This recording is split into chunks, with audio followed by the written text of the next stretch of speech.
eager to join the crusade, only to be annihilated by the deadly disease.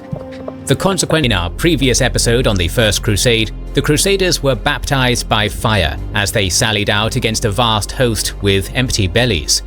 Ultimately, That was so fucking insane. The Siege of Antioch. If you haven't watched it, go watch it, dude.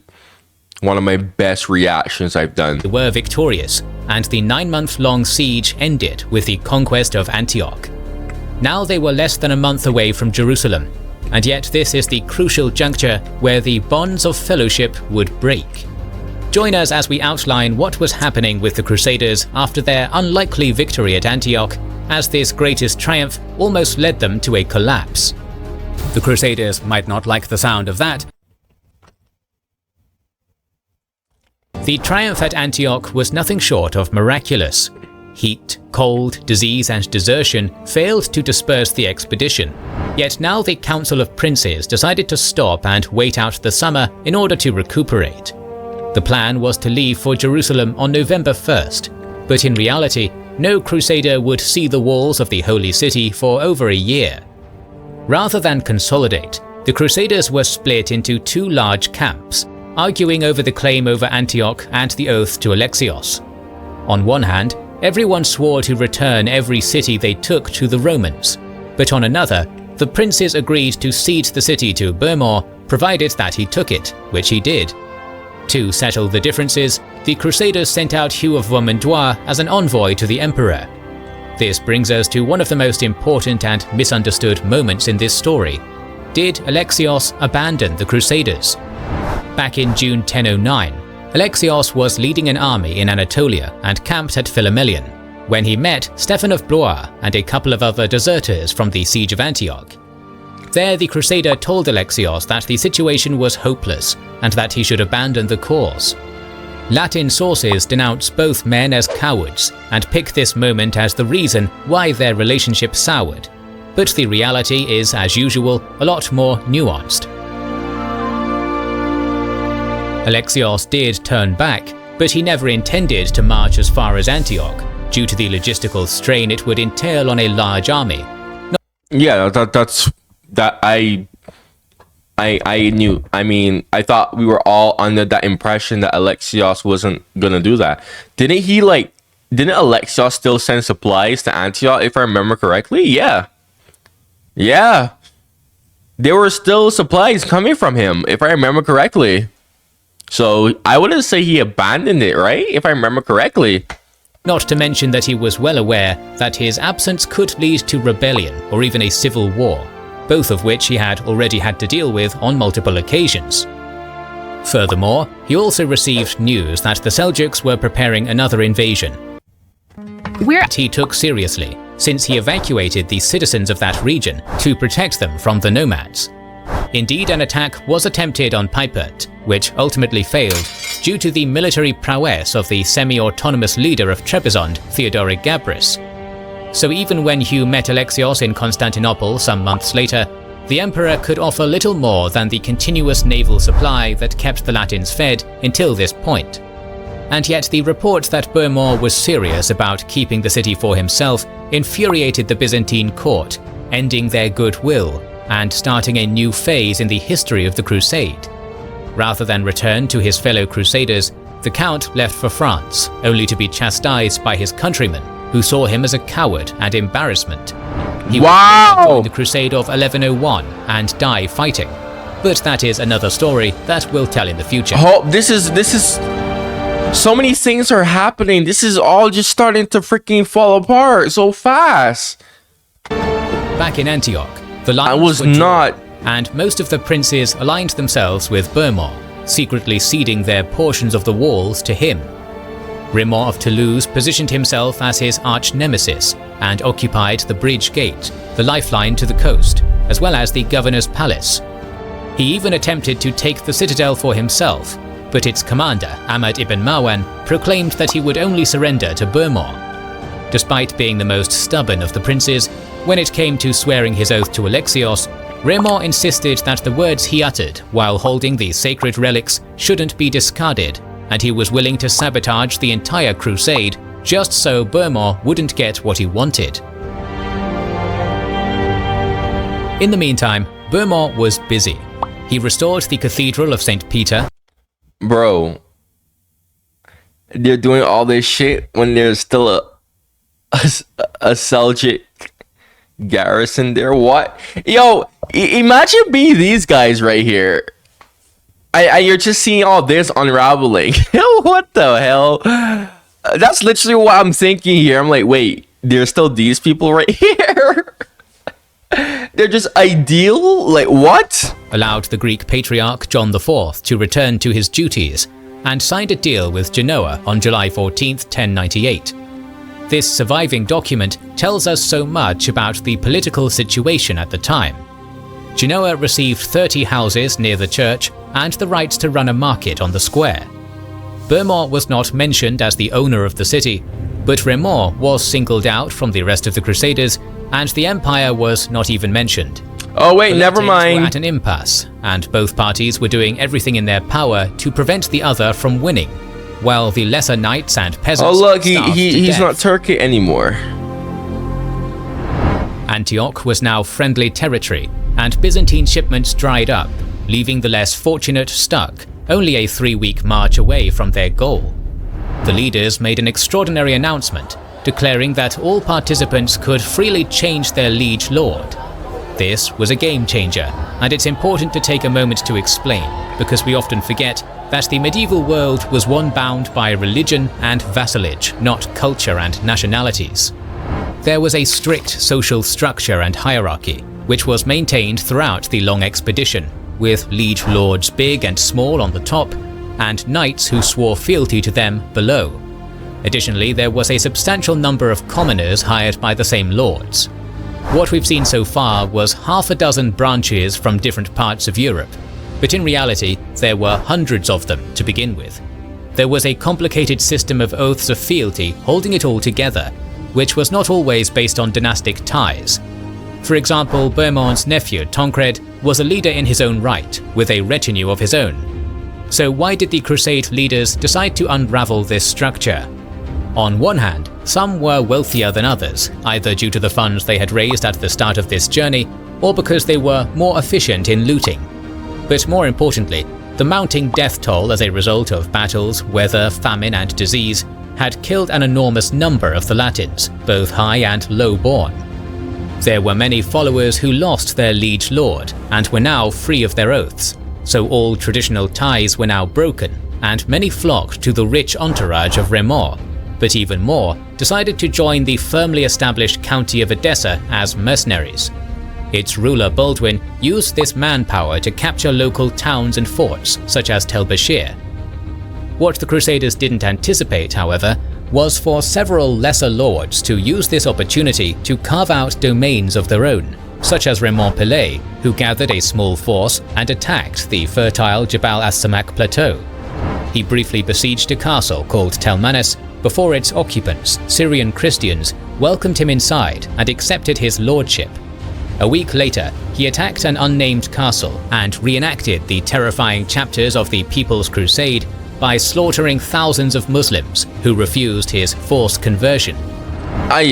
Man. Ooh. Confident and low on supplies to take the large city of Marat an Numan. As the garrison saw his contingent, they sallied out and killed nearly every single member of the expedition.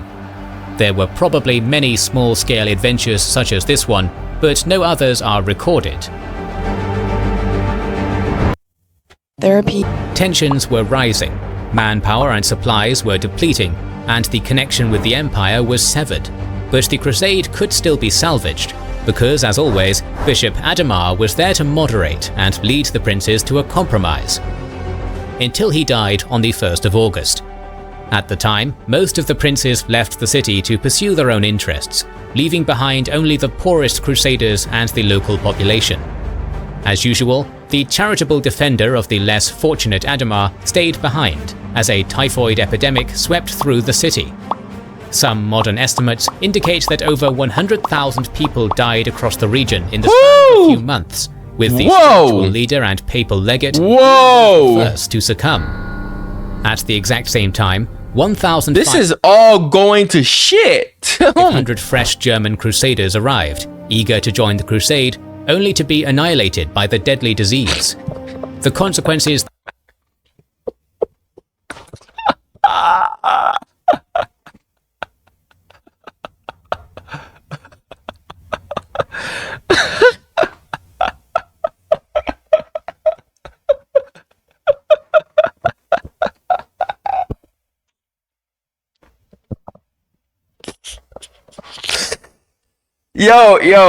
Yo.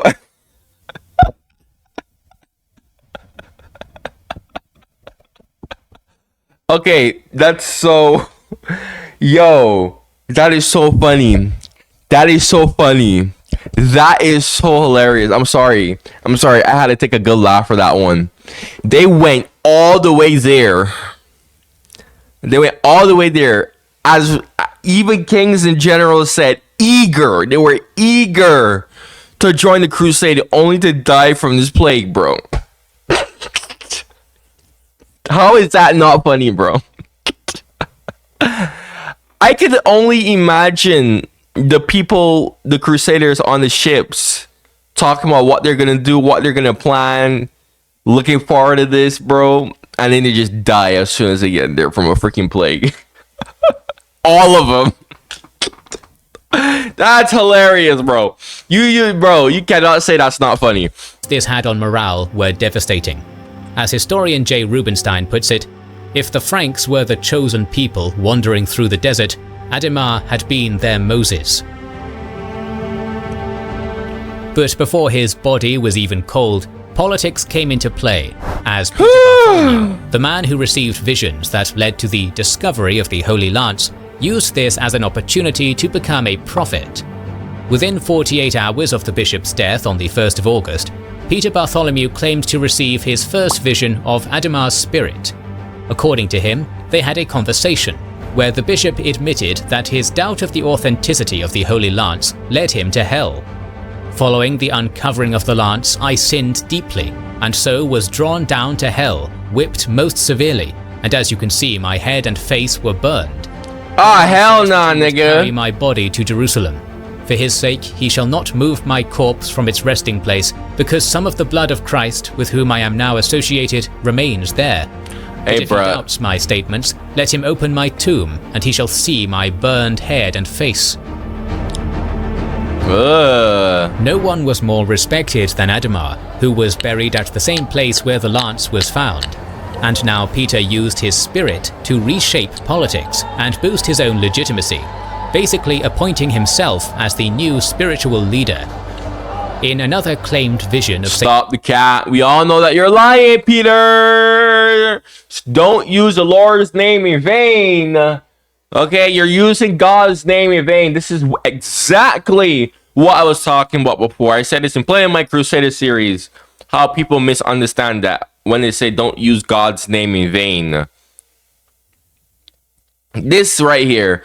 Using God's name. No, he was talking about Adomar, yes, but he did mention he was talking about God as well.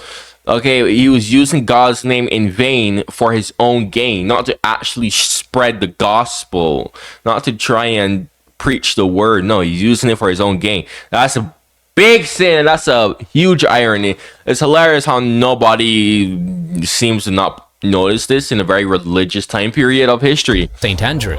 Peter relayed the message that the city should not be given to Alexios or Raymond, and that the two parties should make peace. Despite being a part of Raymond's retinue, the self-made prophet now had an agenda of his own and answered to no one, which gained him the adoration of the masses. This is so sad to witness. With Lucy, everything just fell apart. Bro, the victory from the last episode was so satisfying. I was like, okay, now they're finally gonna go to Jerusalem. You know, we're gonna see that victory. No, everything went to freaking shit. The third major leader of the Crusade, Godfrey of Boulogne, grew in popularity and strength. His wealth attracted many Latins, and his brother gave him the towns of Tel Bashir and Ravendan. Around this time, Omar, a local Muslim ruler of the city of Azaz, approached him for aid against Ridwan of Aleppo, giving his own son as a hostage. When Godfrey finally agreed, the news was carried back to Azaz via carrier pigeon. Godfrey duly led a relief force towards Azaz and quickly frightened off the Aleppan army. Raymond rushed to try to get a slice of the pie, but was too late. Damn. Godfrey received a richly decorated armor inlaid with gold and silver, as well as a lot of prestige. Bohemond, on the other hand, was busy in Armenian Cilicia, where his nephew Tancred had secured a Norman foothold. Bohemond was the most charismatic and won the most victories, but he was content with what he had achieved and would go no further, leaving Godfrey and Raymond to compete for the Crusade's leadership. This is like everybody just doing their own shit now. This is like a full-on RPG.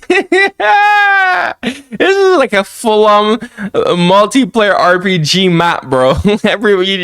You have a small map, and everyone's just competing for each other. Despite his old age and rivalry with most of the other Crusaders, Raymond still possessed the Holy Lance and the largest contingent, but not enough to break the deadlock. And so the Crusaders turned to the man who initially caused the Crusade, Urban II. On the 11th of September, a joint letter was sent to Rome, relating the news of Adomar's death and imploring the Pope to lead the crusade in person. Since you initiated this pilgrimage, and by your sermons have caused us all to leave your lands, we now beg you to come to us and urge whomsoever you can to come with you. It was here in Antioch that the name of Christian first originated. Therefore, what in the world would seem more proper than that you, who are the father and head of the Christian religion, should come to the principal city and capital of the Christian name and finish the war, which is your project, in person. For if you come to us and finish with us the pilgrimage that you inaugurated, the whole world will be obedient to you. Similarly to Alexios, Urban II was busy with other affairs in Europe and couldn't risk the journey to the Holy Lands. With the ongoing leadership struggle, the date when the Crusaders were planning to depart to Jerusalem, November 1st, arrived, yet no leader was mobilizing their force as they continued to argue. Disgruntled gossip turned into rebellion as the lower ranks protested. It is obvious that our leaders, because of cowardice or because of the oath of Alexios, do not wish to lead us to Jerusalem. If the Antiochian quarrel continues, let us tear down the city's walls. Then the era of princely goodwill existing prior to its capture will return with its destruction. Otherwise, we should turn back to our lands before hunger and fatigue exhaust us. The winter months continued to drag on, and Raymond was unwilling to let go of his bitter rivalry with Bohemond. His main goal was building a platform centered around his holy relic, hoping to gain more support. But he soon realized that the only way he could take Antioch from him was to confront him with more than just words. The prince then decided that he would indirectly attack the Norman by establishing his own base around Antioch and starve out Bohemond and everyone who supported him. Raymond already controlled the way to the sea, so now he only had to secure the south by taking the city and succeeding where his namesake Raymond Pelé failed. And so, after their greatest triumph, where they managed to take the strongest citadel in the Levant, defeating a capable garrison and 3 relief armies in the process, the Crusaders were now on the brink of self-destruction.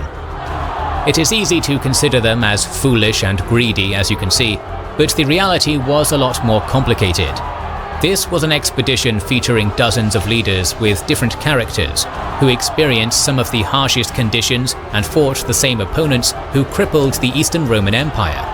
The plot twists and challenges, no doubt, changed many of them. And finally, the desertion and rebellion of many of their followers shows that the leaders didn't fully represent the entire expedition. These were not one-note characters, and now without Bishop Adomar, their differences would collide and pull them in 3 separate directions. In the next video, we'll return to the battlefields of the First Crusade and watch them experience an actual trial by fire, cannibalism, and their first massive failure on the battlefield with the Siege of Maret.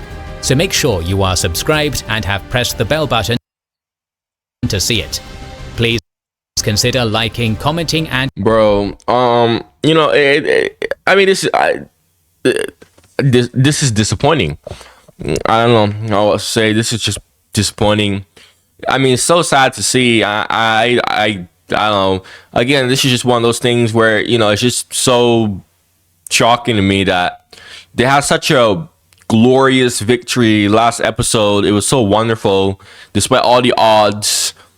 Literally one of the biggest historical, debatably one of the most insane historical victories ever, and it just all went to shit.